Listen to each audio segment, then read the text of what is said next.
The world of the unseen. In the unseen, and the unseen we only know through the Quran and the Sunnah. No person can know the unseen in its entirety except through the Quran and Sunnah. And we have Allah subhanahu wa ta'ala who has been very merciful to us to tell us what is happening in the unseen. Belief in the unseen is a very fundamental characteristic of a Muslim. And that's why at the very beginning of the Quran, in Surah Al-Baqarah, just after the opening Surah Al-Fatiha, the opening chapter, Allah subhanahu wa ta'ala describes the successful people. He says, this is the book in which there is no doubt, a guidance for those people who fear Allah. Those people are those who believe in the unseen. Indeed, this book, there is no doubt about it. There is no doubt about the Quran. There is no doubt about it. Every information that exists in the Quran, there is no doubt about it. لا ريب فيه. هدى للمتقين. It is guidance to those that are pious, to those that have consciousness of Allah. الذين يؤمنون بالغيب. Those who believe in the unseen, unknown. Part of believing in Allah subhanahu wa ta'ala is believing in everything that He has said in Al-Quran. Now the unseen is a very, very general word and it covers a lot of things. The very first thing belief in the unseen covers for a Muslim is belief in Allah. That is the biggest belief that we have. And it overrides everything else in the unseen world and in the seen world. Likewise, if you look at the pillars of îmân, the pillars of belief for a Muslim, and tu'mina billah, that you believe in Allah, wa malaikatihi, and that you believe in the angels. We can't see the angels. And currently scientific thought doesn't hold the existence of the angels to be true. This is a matter of the unseen, a matter which we believe in firmly. We believe in these creatures which are angels that we can't see. We believe. We believe in Gabriel. We believe in Israfil, Mikael, Malak al-Maut. So we believe in the angels. We believe in the day of resurrection. Our belief in the last day is from our belief in the unseen, that we will be resurrected after we die. Also part of our belief in the unseen are the jinns.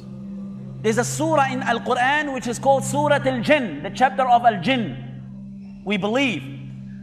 The word jinn in Arabic comes from a root word, jim nun nun, which means something that is hidden.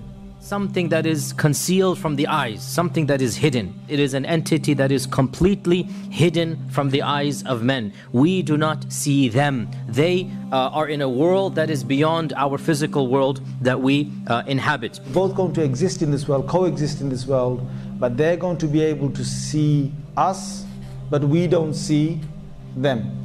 What does Allah tell us about the jinn? What does our Prophet tell us about the jinn? Of the things we know about the jinn, is that they were created before men. Muhammad sallallahu alayhi wa sallam, he has told us, خُلِقَتْ الْمَلَائِكَ مِن نُور. The malaika, they've been created from nur, from light. وَخُلِقَتْ الْجَانِ مِن نَار. Jinn, have been created from the fire. The jinns have been created from fire. And again, there are several ayats in the Quran to talk about the fact that they've been created from fire. Our essence comes from clay, from water, and from other elements. We've got a heavy material side to us. They've got a very light side to them. The essence is that they are, since they are of fire, they're able to fly, they're able to move around much more easily than ourselves. The Quran is very explicit. The Quran is very explicit that before we existed, the jinn existed. Before Allah created Adam, He had created the jinn. Allah says in the Quran, we created man from a type of hard clay, rock that had become rock solid, that you could knock on it and it would reverberate. وَالْجَانَّ خَلَقْنَاهُ مِنْ قَبْلُ مِنْ نَارِ السَّمُومِ. And the jan, the plural of jinn is jan. And the jan we had created before that from a nar, from a fire that is samum. Samum has been understood in two different ways. One meaning is that samum is a smokeless fire. It is a fire that is raw heat without any dukhan, without any smoke. And that is valid because the jinn don't have smoke. They are created from a fire that doesn't have we don't see the smoke, we don't see the ashes coming down, right? So the jinn have been created from a smokeless fire. Ibn Abbas commented that the corner of the flames, that you have all the different colors, the red and the green and the blue and the orange and the yellow, it has all of these bizarre colors, very interesting colors. Ibn Abbas said that is what they were created from, the very ending of the fire. The jinn are a type of created being. Just like Allah has created us, and Allah has created the animals, and Allah has created the birds, and Allah has created the fish. So Allah subhanahu wa ta'ala has created another type of being which are called the jinn. And something that is very peculiar or very special about this particular type of creation as opposed to all of the other animals is that, like human beings, the jinn are an intelligent form of life. So they are not like wild animals that have no intellect. They have intellect and they have free will. The jinns, they eat and drink and they get married and they have children like us. There is no difference. So they're very similar to human beings in many different ways.